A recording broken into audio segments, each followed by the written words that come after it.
ഇതിന്റെ അവസ്ഥ എന്ന് വെച്ച് കഴിഞ്ഞാൽ പ്രായപൂർത്തിയായ പെൺകുട്ടികളായിരുന്നു ആ സമയത്തൊക്കെ. ഒരു വീട് കിട്ടിയതുകൊണ്ട് അവരുടെ സുരക്ഷയൊക്കെയാണ് ഏറ്റവും. പ്രായപൂർത്തിയായ കുട്ടികൾ എന്ന് വെച്ച് കഴിഞ്ഞാൽ ഭയങ്കര ബുദ്ധിമുട്ടല്ല. അവർക്കൊന്ന് ഡ്രസ്സ് മാറാൻ പോലും ഉള്ളൊരു സൗകര്യം ഉണ്ടായിരുന്നു. കാരണം ഇപ്പോഴും തുളയിട്ട് കഴിഞ്ഞ് കഴിഞ്ഞാൽ അപ്പുറം കാണാം, അപ്പുറത്തെ വീട്ടിലെ കാണാം. അതിന്റെ ഒരു അവസ്ഥ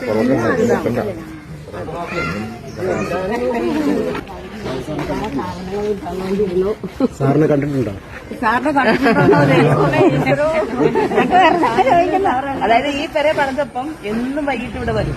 അവിടെ കമ്പനി നമ്മൾ ഫസ്റ്റ് അതാണ് സാറിന്റെ കമ്പനി. അവിടെ കഴിഞ്ഞിട്ട് എന്നും വൈകുന്നേരം ഇവിടെ വന്നിട്ട് അതിന്റെ കുറവുകളും എല്ലാം നോക്കി, അതായത് സ്വന്തം വീട് പണിയുന്നത് എങ്ങനെയാണോ അതേക്കൂട്ട് തന്നെ ആ കോൺട്രാക്ടറും കൂട്ടിക്കൊണ്ട് അത് എല്ലാവരും ചെന്ന് നോക്കി സ്വന്തം വീട് പണിയുന്ന പോലെ പണിത് വരുന്നുണ്ടോ.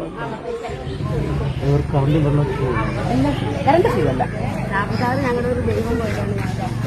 ഞങ്ങൾക്കത് കേൾക്കാൻ വേണ്ടി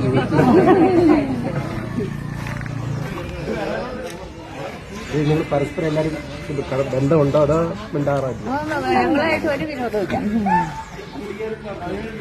10-16 കൊല്ലം ഞങ്ങളുടെ കിഴക്കമ്പല പഞ്ചായത്ത് കോൺഗ്രസ്സുകാർ വയ്ക്കും. ഞങ്ങൾക്ക് ഒരു പാക്കറ്റ് ഉപ്പുപൊടി പോലും ഇത് തന്നിട്ടില്ല. സന്തോഷം.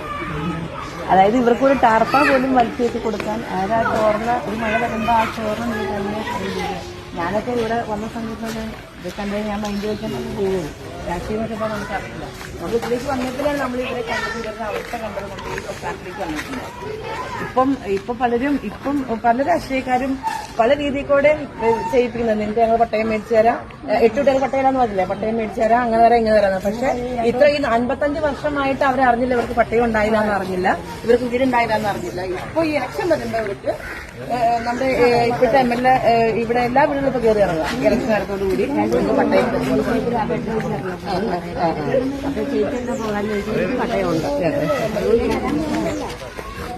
ഞങ്ങൾ തൃക്കാക്കരയൊക്കെ വന്നേക്കണം. ഡിപ്പാർട്ട്മെന്റ് ഞങ്ങൾ അങ്ങോട്ട് കട നടത്തിക്കാനുള്ള ഇട്ട് കൊടുക്കണോ?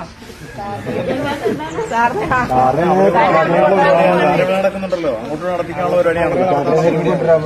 പ്രാവശ്യങ്ങൾ നടത്തും. മഴ കൊണ്ട് തുറക്ക്